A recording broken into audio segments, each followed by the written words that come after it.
What if I wanted to create this using one violin and Ableton Live?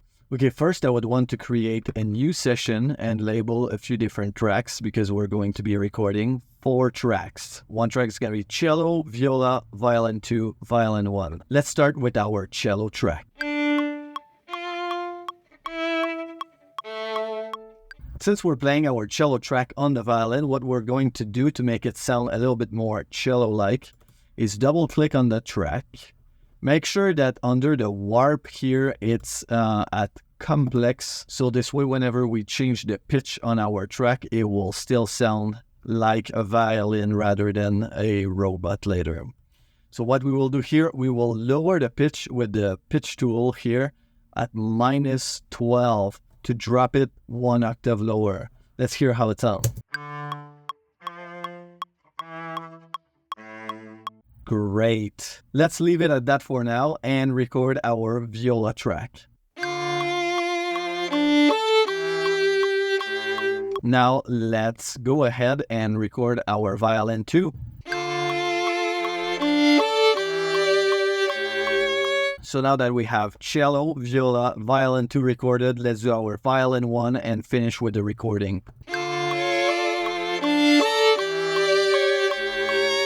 Cool. So now that all of this is recorded, now we'll start editing a little bit the tracks and making more space in the mix. To do that, what we're going to do is start putting EQs on each one of our tracks to make each violin, each layer sound a little bit different from one another.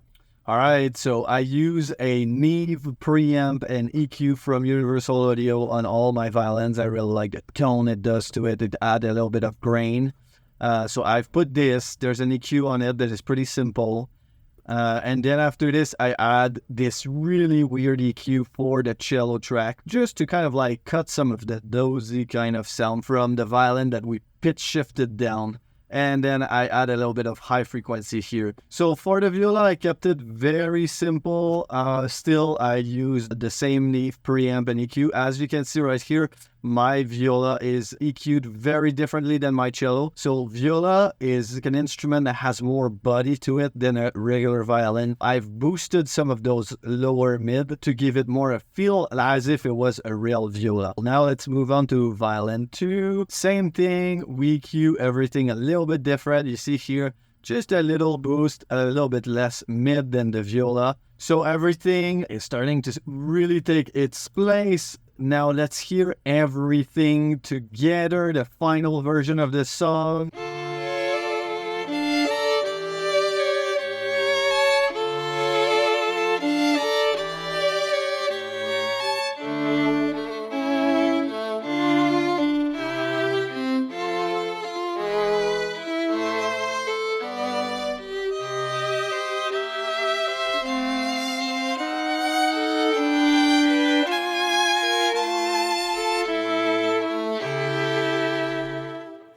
Thank you so much for joining us today on the video. Please hit like and subscribe if you'd like to learn more about how to play violin and how to record and produce music with your violin.